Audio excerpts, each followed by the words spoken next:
Дисклеймер. Это не романтика. Это последствия преступлений. Перед вами криминальная история, основанная на реальных событиях. Представьте, центр Москвы, знаменитая Бутырская тюрьма. Сотни камер, толстые стены, прожекторы, строгий режим. И вдруг оттуда исчезают трое пожизненно осужденных. Не во время бунта, не через подкуп охраны. Они уходят через трещину в полу камеры. Эта история звучит как сценарий фильма, но все, что вы сейчас услышите, произошло на самом деле. Началось все в обычной, на первый взгляд, камере номер 76.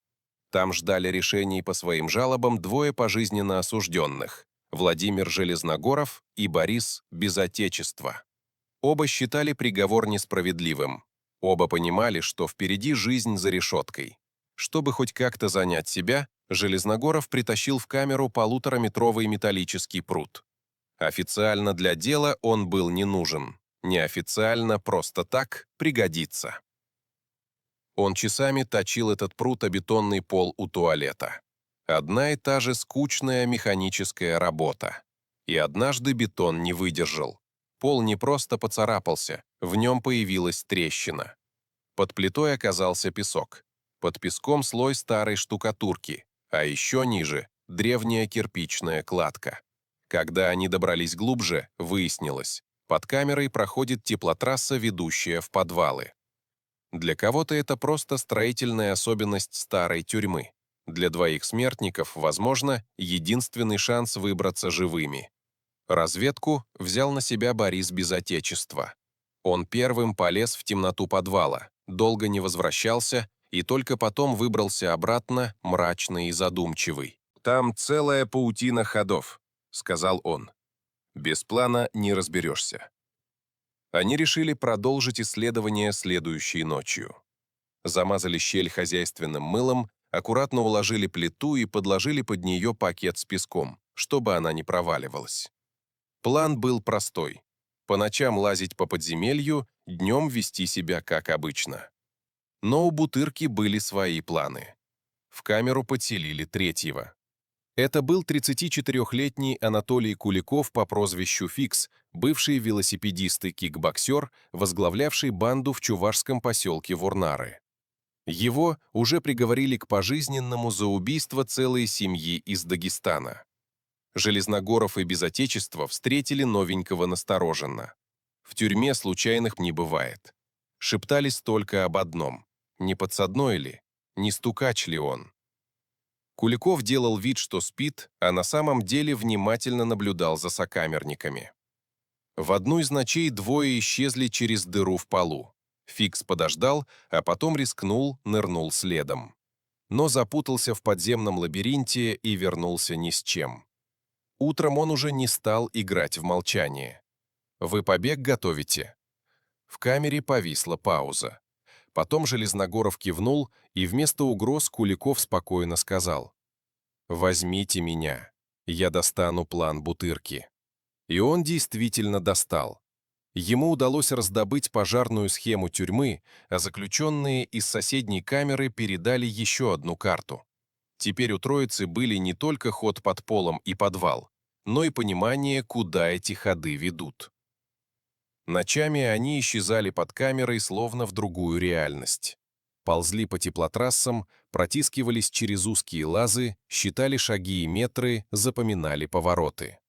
Иногда казалось, что они в бесконечном лабиринте, но постепенно все сложилось в маршрут. В один из выходов они выбрались прямо во двор тюрьмы, прошли по подсобным помещениям и дошли до ворот с огромным замком. Ни часовых на вышках, ни собак они не заметили. В прачечной они нашли форму для будущего побега, камуфляжные куртки и кепки. Все это спрятали в подвале в условленном месте. Маршрут выглядел так. Около 70 метров пути, из которых 45 нужно было преодолевать ползком. На пути стояла каменная стена городского коллектора. Пробили и ее. За стеной оказалась заброшенная канализация. Там беглецы вырыли небольшую землянку, временное убежище за пределами тюрьмы. Каждую ночь, возвращаясь в камеру, они оттирали грязь, стирали робы в умывальнике и надевали их прямо мокрыми. Охранники ничего не замечали. На первый взгляд обычные заключенные в обычной камере. На деле группа, которая уже почти построила себе дорогу к свободе. Оставалось главное — выбрать подходящую ночь и решиться. Побег начался после отбоя 5 сентября 2001 года. Трое пожизненно осужденных по привычной схеме спустились через отверстие в полу и по уже изученным ходам выбрались за пределы тюремных стен. Они вылезли из подземного люка в таком месте, где их никто не мог увидеть. Позже специалист по подземным коммуникациям Вадим Михайлов, которого подключали к расследованию, скажет: «Это были профессионалы высочайшего уровня. Рассчитать путь так точно, чтобы выйти именно в незаметной точке — это высший пилотаж». На поверхности они переоделись в гражданскую одежду и направились туда, где проще всего затеряться в толпе, к 3 вокзалам на Комсомольской площади. Надо было как можно быстрее покинуть Москву. Но был один нюанс. У них не было денег. Железногоров пытался расплатиться с таксистами старым магнитофоном. Никто не соглашался. И в этот момент к троице подошел милиционер. Документы. Секунда на то, чтобы придумать легенду. «Мы из бани идем», — спокойно ответил Железногоров. «Вот мой московский адрес». Куликов повторил версию.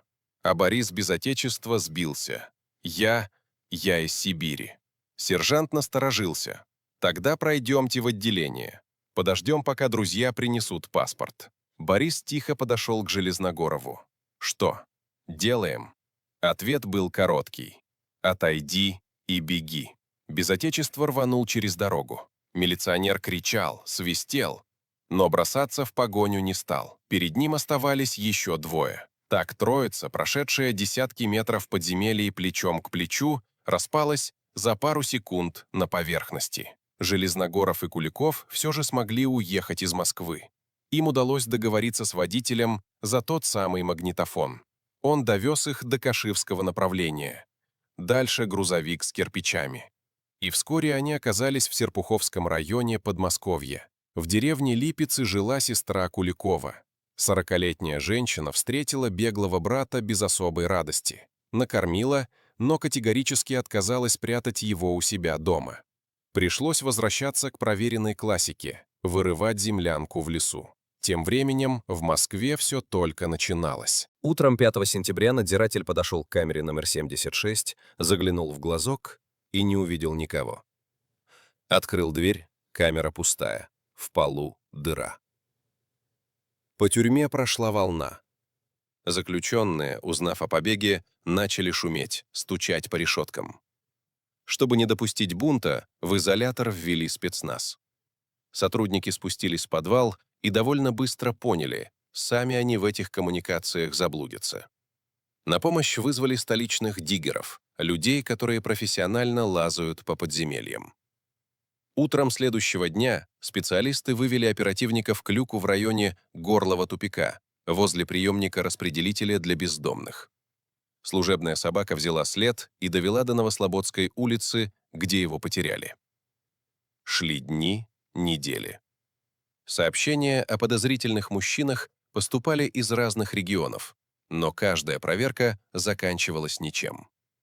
Правоохранительные органы объявили награду за помощь в поимке беглецов. И в какой-то момент поступил сигнал. В лесу у деревни Липицы заметили двоих странных мужчин. 27 сентября Железногоров и Куликов пришли на автобусную остановку. Они ждали брата Куликова, который должен был вывести их дальше. Подъехал рейсовый автобус. Двери открылись, и вместо пассажиров оттуда высыпал спецназ. Взрыв светошумовой гранаты, газ, крики. Попытки сопротивления были бессмысленны. Позже Железногоров вспоминал. «Я попытался встать и упал. Очнулся через 3 дня. Открыл глаза, снова камера». На свободе они продержались 22 дня. А что же третий Борис без отечества? После того, как он сорвался с места на Комсомольской площади, он просто исчез. Ни Железногоров, ни Куликов, по их словам, не представляли, где он. Следствие даже выдвигало жесткие версии, будто двое могли избавиться от товарища из-за голода. Ответ нашелся только в мае 2003 года. В одном провинциальном магазине задержали истощенного мужчину за кражу. У него был паспорт на имя Алексея Баранова, жителя Рязанской области. Отпечатки пальцев не обманули. Это был Борис без отечества. Почти 2 года он прятался один. Сегодня все трое снова за решеткой. Борис без отечества отбывает пожизненное в колонии «Полярная сова». Анатолий Куликов в «Черном дельфине» под особым контролем. Владимир Железногоров остался в системе Федеральной службы исполнения наказаний. Он говорил: «В момент побега мне было 36. Я был полон сил. Сегодня я больной старик. Мое существование можно сравнить с человеком, который оказался в океане среди голодных акул и пытается выторговать себе жизнь». Бутырская тюрьма существует больше 100 лет. За все время было всего 2 по-настоящему удачных побега. Первый — в мае 1908 года, когда американский иллюзионист Гарри Гудини заключил пари, что сбежит из любой московской тюрьмы. Его тщательно обыскали, заковали в цепи, закрыли в железный ящик для перевозки арестантов. По условиям пари наблюдать за ним было нельзя. Гудини вышел на свободу. Как именно до конца непонятно до сих пор. Второй громкий побег — тот, о котором вы только что услышали. 3 пожизненно осужденных, около 70 метров подземных ходов и случайная трещина в полу, которая превратилась в маршрут на волю и заставила всю страну следить за тем, что происходит вокруг Бутырки. История, которая звучит как легенда. Но это не легенда. Это часть реальной криминальной истории России.